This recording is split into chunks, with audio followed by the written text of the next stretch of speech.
మీరందరూ ఒక్కసారి గుర్తుపెట్టుకోవాల్సిన అవసరం ఉంది.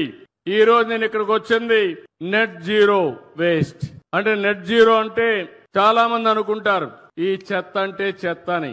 దీనికి ఒక విషయం మీరు గుర్తుపెట్టుకోవాల్సిన అవసరం ఉంది.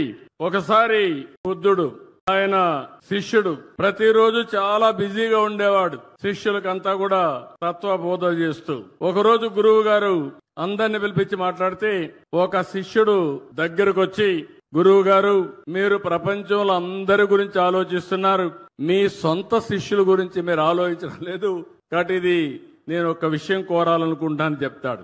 అప్పుడు బుద్ధుడు అంటాడు, నువ్వేం భయపడద్దు, నిర్మోహమాటంగా మాట్లాడు, ఏం చెప్పాలనుకుంటున్నావు చెప్పమంటాడు. అప్పుడు శిష్యుడు అంటాడు, ప్రభు నా బట్టలు పూర్తిగా చినిగిపోయినాయి, ప్రతి ఒక్కరూ నా వస్త్రాలు చూసి నవ్వుతున్నారు, హేళన చేస్తున్నారు, కాబట్టి ఒక బట్టలు ఒక జత ఇవ్వండి, కొత్త బట్టలు కట్టుకుంటానని చెప్పి అడుగుతాడు.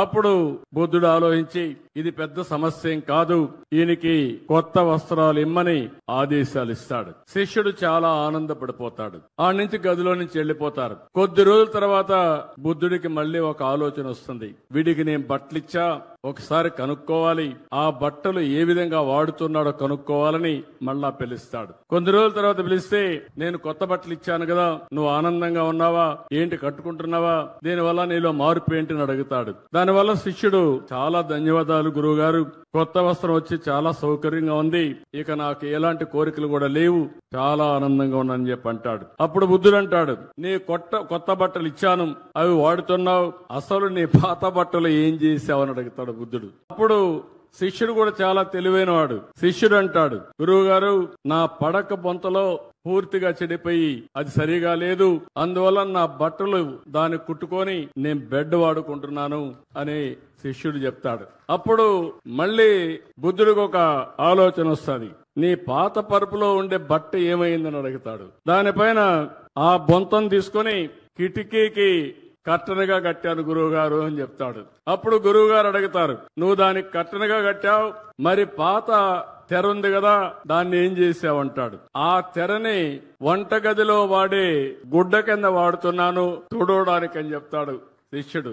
అప్పుడు ఆయన గురువు అడుగుతాడు మళ్ళీ బుద్ధుడు, అంతవరకు వంటగదిలో వాడినటువంటి ఆ గుడ్డ ఏం చేసావని అడుగుతాడు. అప్పుడు అంటాడు, దాన్ని గది తుడవడానికి వాడుతున్నాను గురువు గారు అంటాడు. అంతవరకు ఒక గుడ్డ వాడావు కదా, దాన్ని ఏం చేసావని అడుగుతాడు. ఆ గుడ్డ పూర్తిగా చెడిపోయింది గురువు గారు, దారాలు అయిపోయింది, అది తీసుకొచ్చి మన కొవ్వు దీపాలు పెట్టినప్పుడు ఒత్తులు తయారు చేస్తాం, ఒత్తులు తయారు చేశాను, ఇక్కడ వెలిగే దీపం గురువు గారు నీ ముందర నేను వదిలిపెట్టినటువంటి బట్ట అని చెప్తాడు. అంటే మీరు గుర్తుపెట్టుకోవాల్సింది, అప్పుడు గురువు గారు బుద్ధుడు అంటాడు, అంటే ఈ ప్రపంచంలో ఏది కూడా వేస్ట్ కాదు.